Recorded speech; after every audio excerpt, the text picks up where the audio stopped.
शामी साहब, हल्फ आज भी लिया इमरान खान साहब ने, आगे बढ़े जा रहे हैं, मगर कहीं ना कहीं सीनियर रहनुमा इंदिया दे रहे हैं कि वो गलत फैसला हो गया पार्लियामेंट से जाने का, हमें पार्लियामेंट में वापस जाना चाहिए। आपको लग रहा है कि अभी भी इमरान खान आखिरी ट्राई करेंगे हुकूमत गिराने की और उसमें कामयाब हो सकते हैं सड़कों पर आकर? शाहदेव साहब, तहरीके इंसाफ के अंदर भी लगता है कि इख्तलाफ राय बड़ा शदीद हो गया है और जो भी फैसले किए हैं आज तक अपनी हुकूमत के खात्मे के बाद, वो इमरान खान साहब ने शख्सी तौर पर किए हैं और आइंदा भी वो जो फैसले करने जा रहे हैं, उनका कहना है कि वो उसका किसी को पता नहीं है, ये सिर्फ उनके सीने के अंदर मौजूद है कि वो किस वक्त क्या करेंगे। ऐसे हालत में लोगों में बड़ा कन्फ्यूजन फैल रहा है और वो ये सोचने पर मजबूर हैं कि वो एक बेसमत सफ़र है उनका, और अगर इमरान खान साहब जो है वो कॉल देते हैं और अगर कोई लॉन्ग मार्च करते हैं तो उसमें उस तरह से पार्टिसिपेशन नहीं हो सकेगी जिस तरह की तवक्को की जा रही थी।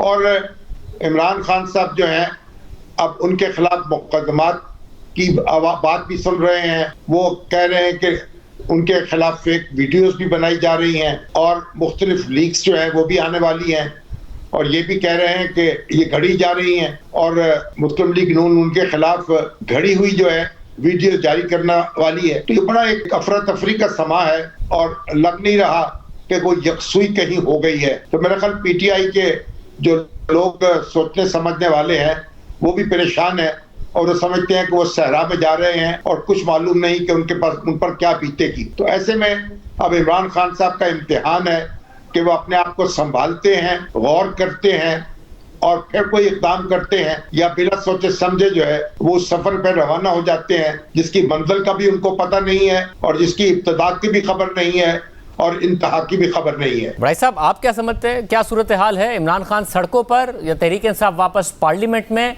और फिर अगला इलेक्शन अगस्त 2023 में, या फिर इमरान खान सड़कों पर आके गिरा पाएंगे हुकूमत? मेरा ये ख्याल है कि इमरान खान की स्ट्रेटजी ये है कि दोनों ऑप्शंस खुली रखें।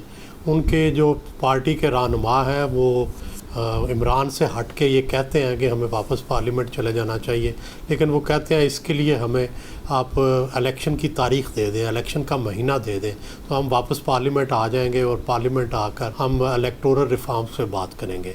तो ये ऑफ द रिकॉर्ड गुफ्तगू में वो सारे ये तस्लीम करते हैं कि ये हमसे गलती हो गई और हमें वापस आना चाहिए, लेकिन हमें रास्ता दिया जाए, और रास्ता यही है कि कम अज़ कम हमें इलेक्शन डेट दी जाए। दूसरी तरफ इमरान खान दबाव भी जारी रखना चाहते हैं।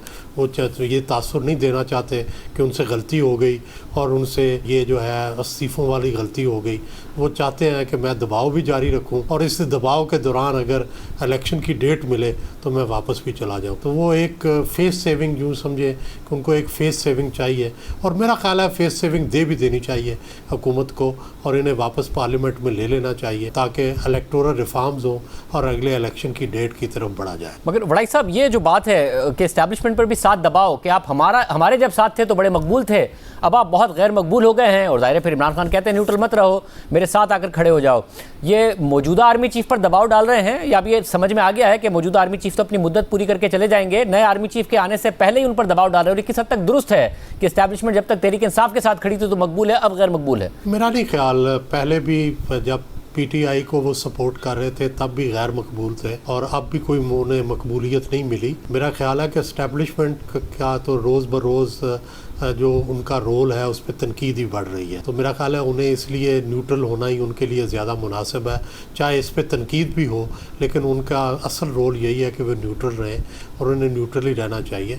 और ये जो कहते हैं कि जी पहले बड़ी मकबूल थी, उस वक़्त भी बड़ी तनकीद हो रही थी, उस वक़्त भी जलसों में इसके ख़िलाफ़ बातें होती थी, लाम लिए जाते थे, बात की जाती थी, नारे लगाए जाते थे।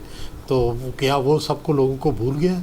मुझे तो याद है यह सारा कुछ। इस्टेब्लिशमेंट बहुत गैर मकबूल थी, तो अब भी मकबूलियत के कोई इंतहा तक नहीं पहुंची, अब भी उसी तरह गैर मकबूल है और लोग शायद उनकी न्यूट्रलिटी जो है उसको अप्रिशिएट कर रहे हैं। अभी इमरान खान ना करें अप्रिशिएट, कोई बात नहीं, लेकिन प्रेसिडेंट अलवी अप्रिशिएट कर रहे हैं और हर जो बाशऊर आदमी है वो अप्रिशिएट कर रहा है कि उन्हें न्यूट्रल ही रहना चाहिए और यही मुल्क के मुफाद में बेहतर है। शामी साहब, मौजूदा आर्मी चीफ ने तो चले जाना है 1.5 माह बाद, ये अगले आर्मी चीफ पर पहले से एडवांस में दबाव डाल रहे हैं। मकबूलियत का की जो बात कर रहे हैं उसमें हकाइक आप किस हद तक देखते हैं कि जी हमारे साथ खड़े थे, हमें सपोर्ट करते थे तो बड़े मकबूल थे आप? देखें, अब तक की जो हिकमत अमली रही है इमरान खान साहब की, उसमें उन्होंने अपनी ऑप्शंस को महदूद किया है और वो अपने आप को एक बंद गली में लाते चले जा रहे हैं। तो मैं नहीं समझता कि वो कोई उनके दबाव का कोई खास नतीजा निकलेगा या जिस तरह की बातें की जा रही हैं उससे घबरा के कोई उनके साथ मिल जाएगा या उनके पीछे आके खड़ा हो जाएगा।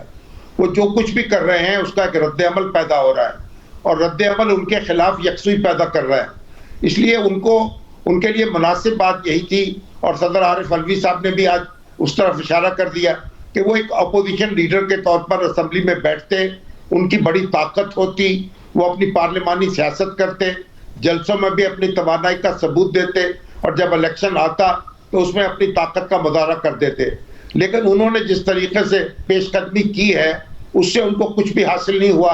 एनर्जी उनकी जो है ज़ाया हुई है और उनकी अपनी पार्टी में कन्फ्यूजन पैदा हुआ है और उनके जो मुखालिफ हैं वो मुज्तमे हो गए हैं। उन पर जो बेएतमादी थी वो मजीद गहरी हो गई है, उसमें कमी नहीं आ रही। तो मेरा ख्याल जूं वो इसी तरह बेसमत सफ़र करेंगे उनकी मुश्किलात बढ़ती जाएंगी और उनके लिए मसाइल जो हैं वो खड़े होते चले जाएंगे। वड़ाई साहब, एक बात जो कल राना सनाउल्लाह साहब ने हमारे प्रोग्राम में कही और उन्होंने ये कहा कि जी अवाम के सामने बुरी तरह एक्सपोज हुए हैं। वो कह रहे हैं हम हल्के की सियासत को समझते हैं, हमारे हलकों में हमें नज़र आ रहा है कि इमरान खान कितना एक्सपोज हुए हैं जब से ये ऑडियो लीक्स आई हैं कि उनका जो अमेरिका मुखालिफ और साजिश का बयानिया था वो झूठा था और अवाम को नज़र आ रहा है कि वो बहुत झूठ बोलते हैं।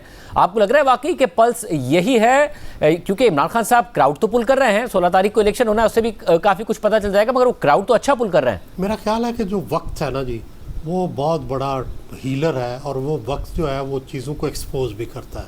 खान साहब को फ़ौरन तो फ़र्क नहीं पड़ेगा, लेकिन ये जो एक्सपोजे हो रहा है, उनकी जो चीज़ें एक्सपोज हो रही हैं, उनकी जो चीज़ों के बारे में लीक्स आ रही हैं, अल्टीमेटली इसका आवाम के जहनों पर ज़ाहिर असर पड़ेगा।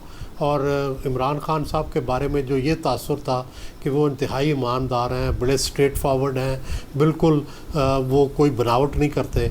अब जिस तरह के वो बयानिए बनाने के बारे में लीक्स आ रही हैं कि वो किस तरह से बनावट करते रहे हैं, मसनूईपन करते रहे हैं, इससे उनकी दूसरी साइड जो है वो एक्सपोज हुई है और डेफिनेटली इसका असर जो है आवाम पर पड़ेगा।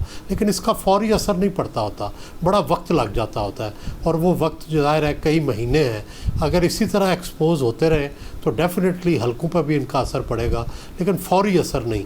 इसके लिए वक्त लगता है, लोगों को तक ट्रैवल करने में, लोगों तक अंडरस्टैंड करने में, लोगों तक एक्सपोज होने में वक्त लगता है। शाफी साहब, अगर अपने माजी में देखा है, इमरान खान साहब के 35 पंक्चर का इल्ज़ाम हो, फिर 2013 में इलेक्शन धांधली का इल्ज़ाम हो, उन्होंने जुडिशल कमीशन की इंक्वायरी का मुतालबा किया, उसमें साबित हो गया कि कोई मुनज़्ज़म धांधली नहीं थी। 35 पंक्चर पर उन्होंने खुद ने कह दिया कि वो तो ऐसे ही सियासी बयान मेरी तरफ से दे दिया गया था। फिर जो उन्होंने अरबों की करप्शन के मुख्तलिफ लोगों पर इल्ज़ाम लगाए, परवेज़ इलाही साहब को डाकू कहा, उन्हें पार्टी में शामिल कर लिया, कोई 300 अरब रुपए के इल्ज़ाम लगाए कि फलां की फलां जगह प्रॉपर्टी है, फलां ने मुझे रिश्वत ऑफर की है, किसी का कोई सबूत नहीं दिया, कुछ साबित नहीं किया। आपको लगता है ये जो अमेरिकी साजिश वाला मामला है उससे उनकी कोई क्रेडिबिलिटी उनके वोटर सपोर्टर में कम हो जाएगी, वो उन्हें झूठा समझने लगेगा, आवाम की पल्स बदल जाएगी? क्योंकि माजी में उनके मुतादिद झूठे इल्जामात हैं जो गलत साबित हो गए और वो फिर आगे बढ़ गए। देखें, एकदम तो किसी भी लीडर के फॉलोअर्स उसको झूठा नहीं समझते और वो एक इसमें लंबा अरसा लगता है उसके इमेज को नुकसान पहुंचते पहुंचते। लेकिन जब एक दरार पड़ जाए और एतमाद मुतज़लज़ल होना शुरू हो जाए तो फिर उसके असरात मुरतब होते हैं। हम माजी में भी देख चुके हैं, एक जमाने में हमारे जो पॉपुलर लीडर्स हुआ करते थे वो कोई भी बात कह देते थे, लोग उसमें तालियां बजाते थे, लेकिन बाद में फिर ऐसे औकात भी आए कि उनकी सीधी सादी बात जो है उसको भी कबूल नहीं किया जाता था। तो इस वक्त जो खास साहब जो है वो एक बड़ा रिस्क ले रहे हैं और जो चीजें उनके बारे में आती चली जा रही हैं, एक किस्म की यलगार जो है जो मुतवक्को है, और अगर उनके खिलाफ कोई इक़दामात भी होते हैं, मुकदमे बनते हैं, FIR दर्ज होती हैं, लीक्स होती हैं, तो फिर जाहिर है कि उनको आहिस्ता आहिस्ता वो उनकी साख इससे मजरू होगी। और फिर एक बात ये भी देखिए कि किसी पार्टी की असल ताकत जो है उसके मेंबर्स नहीं होते, उसके जो कोर मेंबर्स हैं वो तादाद में कम होते हैं, जो लोग दरमियान में होते हैं वो बड़ी तादाद में होते हैं और वही डिसाइसिव होते हैं। वो लोग जो हैं वो मुतज़ब्ज़ब होते चले जाते हैं, तो उसके नतीजे में फिर जो ताकत है वो सिमट जाती है। तो जितने भी जो मुतशद्दद हामी हैं वो जितनी भी हमायत करते रहें फिर वो आइसोलेट हो जाते हैं।